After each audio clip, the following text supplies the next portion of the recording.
insiden di tanggal 8 September, yaitu insiden luncuran material basah di tambang Grasberg Block Caving, menyebabkan kami hentikan semua produksi di tambang bawah tanah. Kami fokus pada pencarian ketujuh orang karyawan kami, karyawan kontraktor kami yang terperangkap di situ. Kinerja kita di semester 1 tidak mencapai target seperti yang direncanakan, Pak, adalah karena pada saat setelah smelter yang pertama, smelter ini beroperasi di bulan Mei 2024, di bulan Oktober terjadi kebakaran. Kebakaran terjadi di salah satu unit yang tadi saya sampaikan yang mengcapture SO2, kemudian diproduksi menjadi H2SO4. Nah, pada saat di capture itu di gas cleaning plant terjadi kebakaran. Kebakarannya memang tidak terlalu besar, tapi itu adalah salah satu hal yang pokok, karena kalau kita tetap produksi maka akan teremisi SO2, akan sangat mencemari, sehingga smelter tersebut harus berhenti beroperasi seluruhnya dan baru selesai kembali di bulan Mei tahun 2025. Jadi sehingga itu juga menyebabkan slowdown di operasi upstream karena jumlah konsentrat yang ada di pelabuhan, di tempat gudang kita sudah penuh sekali di 3 tempat. Sementara kami sedang mengurus izin ekspornya pada saat itu, yang akhirnya diberikan izin ekspor sampai dengan bulan September 2025. Dan juga kalau kita lihat di proyeksi di RKAB tahun 2025 kami, itu volume penjualan tembaga tertulis sekitar 770.000 ton, namun hanya bisa kita capai sekitar 537.000 ton sampai dengan akhir tahun 2025 ini. Sampai dengan saat ini sudah sekitar 470.000 ton yang kita produksi. Dan rencana untuk produksi emas di tahun 2025 sesuai dengan RKAB itu adalah 67 ton. Namun dengan adanya insiden di mana kita berhenti, insiden di tanggal 8 September, yaitu insiden luncuran material basah di tambang Grasberg Block Caving, menyebabkan kami hentikan semua produksi di tambang bawah tanah. Kami fokus pada pencarian ketujuh orang karyawan kami, karyawan kontraktor kami yang terperangkap di situ, dan mengakibatkan kami berhenti produksi itu hampir 50 hari keseluruhannya. Pada tanggal 28 Oktober baru kemudian atas diskusi dengan Kementerian SDM, Pak Menteri SDM dan juga Kepala Inspektur Tambang yang ikut memeriksa, melakukan investigasi untuk mengoperasikan kembali tambang bawah tanah yang tidak terdampak luncuran itu. Jadi ada 3 tambang bawah tanah, Pak. Di satu kompleks yang sama adalah Grasberg Block Caving, ini yang paling besar. Ini yang terdampak dengan luncuran material basah tersebut. Ini memproduksi kalau dari bijinya sekitar 150.000 ton per hari. Kemudian ada tambang DMLZ dan juga tambang Bigosan. Nah, kedua DMLZ ini bisa produksi kira-kira 60.000 ton biji per hari, dan Bigosan sekitar hampir 10.000 ton. Jadi saat ini kami sudah memulai produksi sebesar kira-kira 70.000 ton biji per hari, atau sekitar 30% dari kapasitas produksi kami sekitar 210.000 ton. Jadi kalau dalam RKAB mengenai penjualan kita, di RKAB proyeksi harga tembaga adalah $3,75 per pound, sementara realisasi sampai dengan saat ini harga tembaga yang ada sudah naik tinggi, yaitu $4,46 per pound, sehingga proyeksi pencapaian penjualan tembaga itu walaupun produksinya turun, tapi pendapatannya naik 19% lebih tinggi daripada rencana.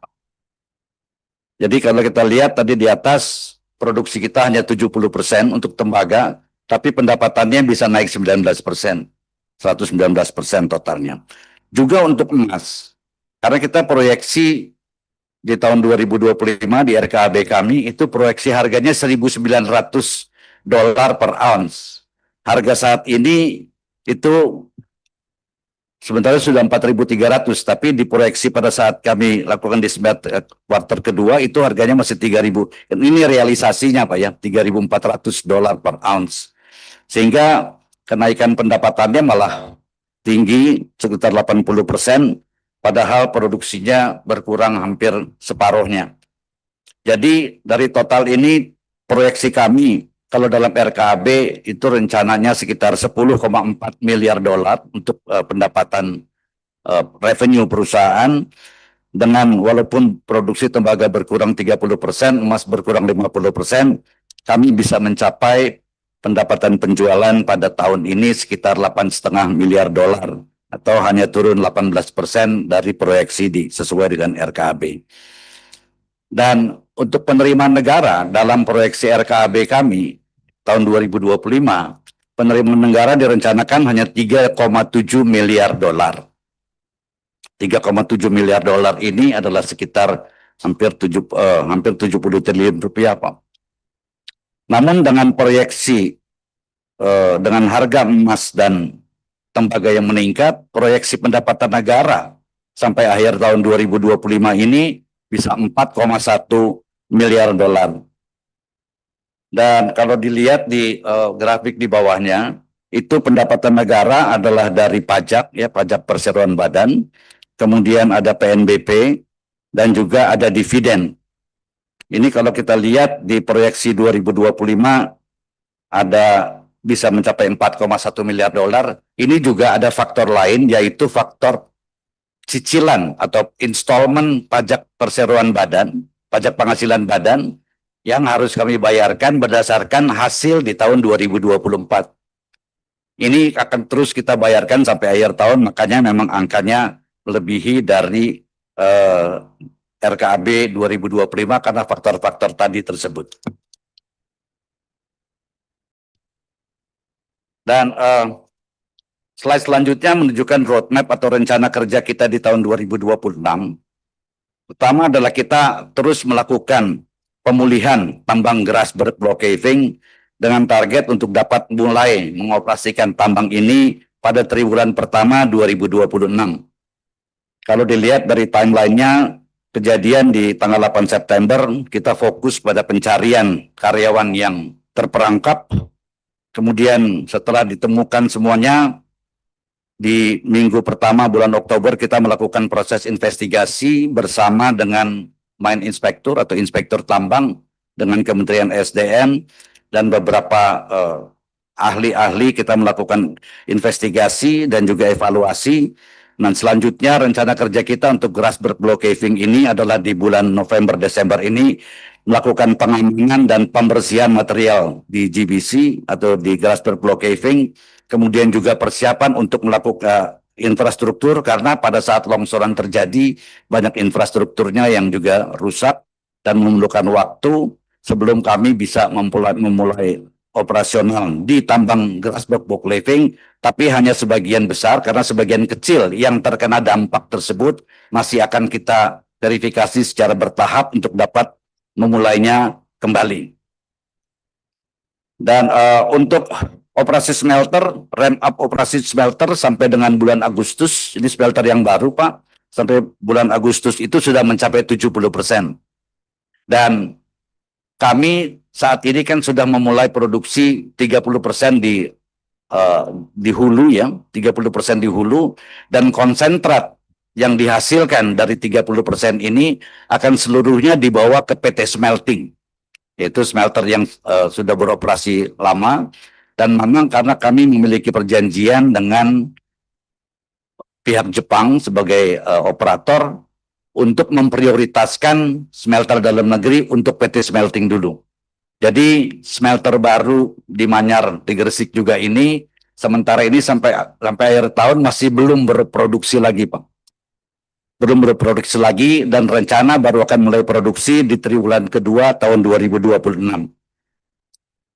Kalau dilihat dari rencana kerja kita tahun 2026, rencana kalau di RKAB yang lama yang sudah kita revisi dan sudah kita sampaikan ke Kementerian SDM pada pertengahan November yang lalu, dari rencana 700.000 ton katoda tembaga itu di 2026 kita hanya akan memproduksi 478.000 ton katoda tembaga atau hanya 68%-nya. Sementara untuk emas itu kita dari rencana 45 ton, ini di RKB yang baru 2026 hanya akan memproduksi 26 ton. Dan ini semuanya akan dikonsumsi oleh PT Antam. Tidak ada rencana untuk mengekspor emas. Untuk realisasi harga, kalau dilihat bahwa realisasi harga logam yang kita proyeksikan berdasarkan beberapa analisa dari banyak pihak akan bisa mencapai 4,75 dolar per pound, lebih tinggi dari RKB lama yang hanya 3,75, dan harga emas tadi di RKB lama itu 1.900 dolar per ounce, itu kami perkirakan di 2026 itu bisa mencapai 4.000 dolar per ounce, sehingga proyeksinya peningkatan harga jual ini cukup tinggi dari tembaga atau maupun emas. Sehingga hasilnya proyeksi penjualan kita dari RKB 2026 yang lama 8,5 miliar dolar, di yang baru dengan tingkat produksi yang berkurang sekitar 32% untuk tembaga dan juga 43% untuk emas, tapi rencana penjualan, pendapatan penjualan itu bisa hampir 100% sama dengan RKB yang lama. Dan untuk penerimaan negara di RKB lama itu hanya 2,7 miliar dolar. Dengan adanya revisi walaupun terjadi penurunan harga, penurunan produksi yang signifikan, namun dengan harga yang diperkirakan akan jauh lebih baik, penerimaan negara itu akan mencapai 2,9 miliar dolar. Dan penerimaan negara ini saya ulangi adalah dari pajak perseroan badan, dividen, dan juga PNBP, baik royalti maupun PNBP lainnya.